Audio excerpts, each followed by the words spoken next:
j'ai fait les deux. J'ai fait la grandeur nature et puis les maquettes. Mais je peux d'ores et déjà dire que c'est fait, mais que c'est plus difficile le petit que le grand. Et oui, c'est facile à comprendre. Les méthodes sont les mêmes. On emploie les mêmes méthodes, mais on n'emploie pas le même matériel. Quand je dis que c'est plus difficile, c'est plus minutieux. Mais ce qui m'a permis de faire les maquettes, je pense, c'est parce que j'ai appris la menuiserie. Je suis entré à l'école pratique, évidemment dans la section bois, menuiserie. Déjà attiré par le bois, j'ai toujours été attiré par le bois. Et je suis resté 3 ans à l'école pratique pour apprendre le bois, mais je n'ai pas appris que le bois. J'ai appris le dessin, j'ai appris, disons, les maths, la géométrie qui est très importante dans ce métier.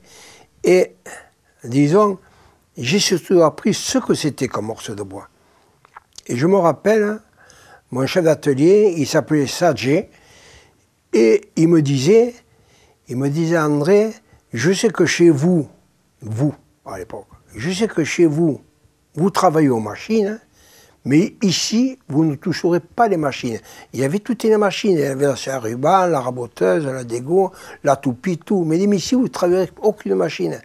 Parce que pour savoir travailler aux machines, il faut savoir travailler à la main. Quand vous saurez travailler à la main, et c'est mon travail, mon devoir de vous apprendre, vous saurez travailler aux machines. Comme ça. Mais il était ficeleur. Mais c'est là que j'ai appris autre chose. J'ai appris aussi l'économie du bois.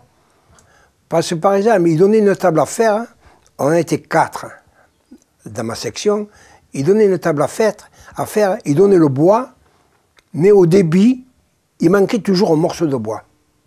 Alors, c'est vrai que le temps ne comptait pas, on cherchait, on recherchait à trouver tous les morceaux de bois sur la planche, sur 2 planches, si on avait 2 planches, et puis au bout de 2 heures, 3 heures, on disait, mais il manque ceci ou il manque cela, il manque un pied, il manque une traverse, il manque un montant.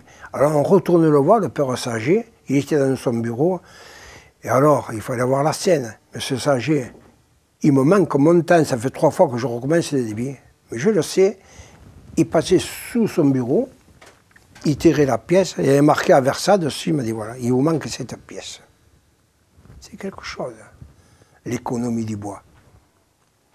Et il nous disait, quand on fait le débit, on commence toujours par les boulons et on finit par les petits bouts.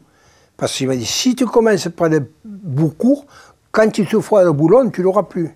Alors il faut d'abord tracer les longs morceaux et à mesure en diminuant vers les petits. Parce que les petits, tu travailles toujours. Voilà l'apprentissage que c'était avant.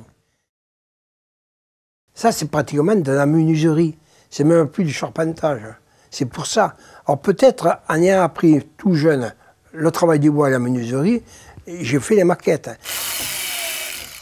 Puis il y a un gros problème dans la maquette, c'est l'échantillonnage de la cloison.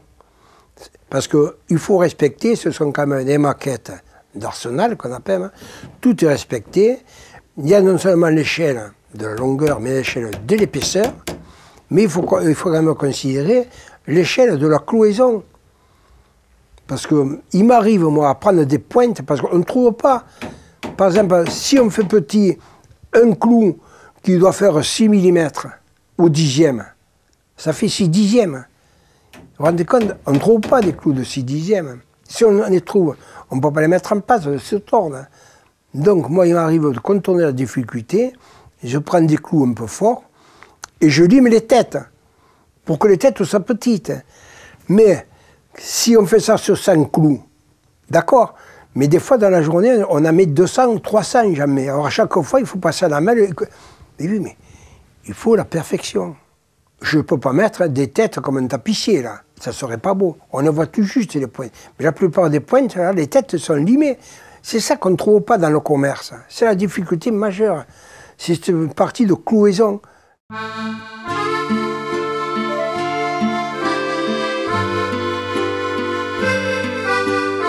La valeur de cette collection, c'est que vous avez des types de bateaux qui sont faits en 3 exemplaires. Je les ai voulu en 3 exemplaires, pourquoi? Pour démontrer la construction. Parce que si j'avais fait que des bateaux finis, peints, voiles et mâts, c'était une chose.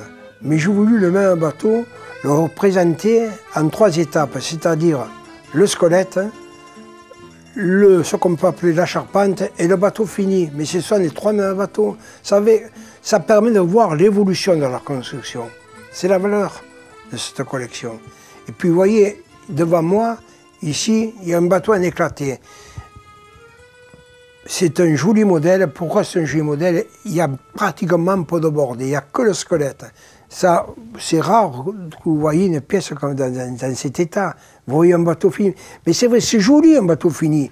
Mais moi, à mon avis, pour moi, de métier, constructeur, ça n'a plus de valeur. Ce qui est intéressant, c'est que chaque génération a construit selon une méthode de construction. Mon grand-père, qui n'avait pas beaucoup de connaissances, mais par contre beaucoup d'expérience, il a construit tous ses bateaux avec le fameux gabarit de Saint-Joseph. C'est une méthode que j'appellerais élastique, c'est-à-dire on construisait qu'avec un gabarit, le gabarit du mètre couple. Mais il y a une petite réglette pour élargir après les diverses membrures. Mais ces méthodes-là permettaient de faire une construction élastique. Je m'explique. Par exemple, une catalane, en moyenne, elle faisait 10 mètres, mais avec cette méthode, on pouvait faire une catalane de 9,50 m jusqu'à 9 mètres, 10 mètres, 10 mètres 25, 10 mètres, un peu plus large, un peu plus aigu derrière, un peu plus large devant. Et puis après, mon père, la seconde génération, a construit avec la méthode de la demi-coque. Il suffisait d'empiler quelques planchettes, de les cheviller. On avait une masse de bois qu'on travaillait et quand les formes plaisaient, on démontait tout ça et on obtenait toutes les membrures. Et les membrures, disons, c'est l'essentiel pour construire un bateau. Voilà. Et puis moi, évidemment, en 3e génération, j'ai eu la chance de faire des études, apprendre le dessin. Et voilà, tous les bateaux, je les ai construits selon des plans que la plupart j'ai réalisés.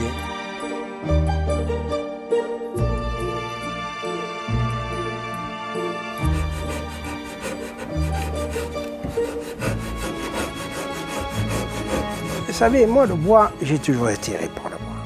Depuis l'âge de 11 ans, j'ai du bois dans les mains. L'idée essentielle de toutes ces maquettes provient parce que le métier était en perdition. Quand je me suis rendu compte que le métier était en perdition, que les chantiers fermaient les uns après les autres, je me suis dit, mais enfin André, tout ce savoir, tout ça va être perdu. Dans 50 ans, même pas, dans 30 ans, les jeunes, ils ne sauront pas ce qu'on a fait ici en Sète. C'est pour ça, et un peu quand même, par plaisir, parce qu'il faut dire, je serais menteur si je disais que je n'ai pas pris mon plaisir à faire ça. J'ai pris mon plaisir, obligé. Mais je l'ai fait aussi pour la bonne cause, par devoir. Pour moi, je considérais que c'était un devoir de faire ça.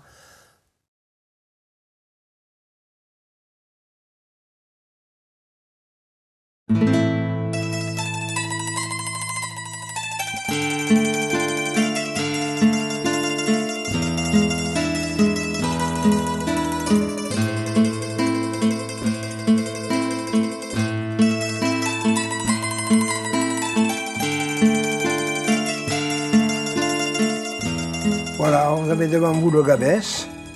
C'est un ancien bateau école pour la formation des mousses qui a existé à Sète.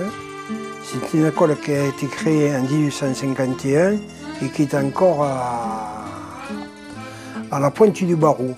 Et c'est un bateau mythique pour le port de Sète, parce qu'il y a encore d'anciens C3, des vieux, qui ont été à bord. Et c'était, on peut dire, un bateau disciplinaire, parce que dans les familles sétoises, on avait coutume de dire que si tu es passage, je t'amènerai sur le Gabès et tu verras.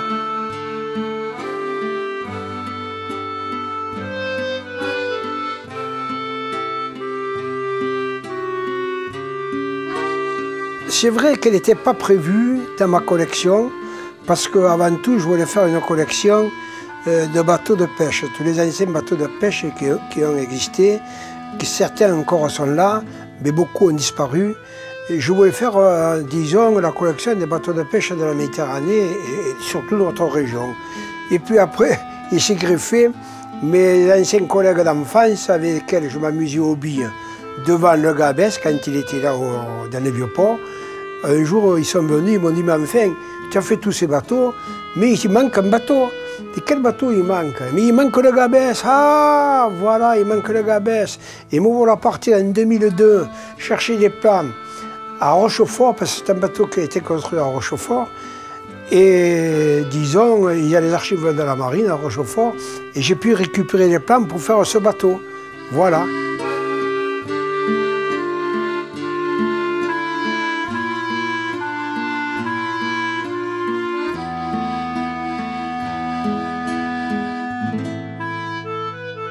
Voilà un morceau de lame de pont du Gabès d'origine qui a été construit en 1882. Voilà son épaisseur. Et on voit même encore un tampon qui permettait de boucher le trou de fixation sur la cornière. Voilà. Et alors, j'avais récupéré un morceau de lame de pont assez long que j'ai débité en petits morceaux pour en faire le pont de la maquette. C'est-à-dire que le pont de la maquette, il est du même bois, en teck, que la lame de pont d'origine d'un bateau construit en 1882. Voilà ce qui fait l'originalité de ce bateau. C'est qu'il y a encore du bois du bateau d'époque, de l'original.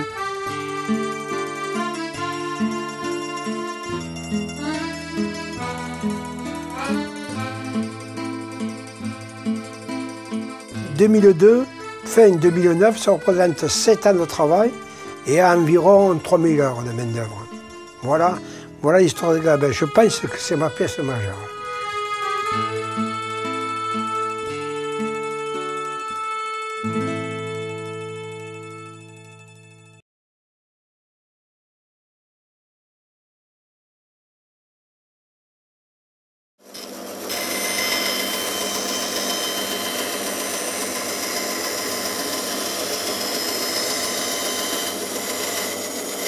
Il est simple.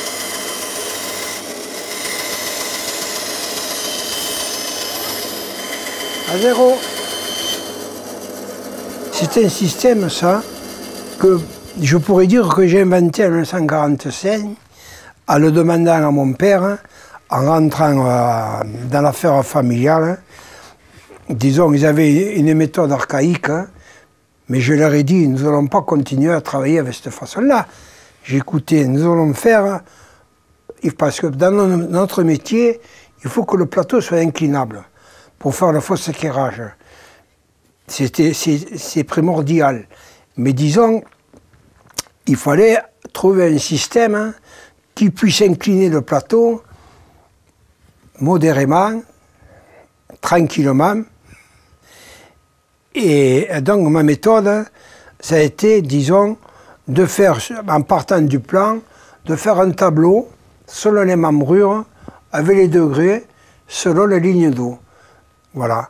Et alors, faire un tableau, et avec le secteur qui calcule en degrés, là, ça nous permet de scier les membrures, toutes sortes de membrures, en même temps que les boutières, précèdent, tout ce qu'on voudra.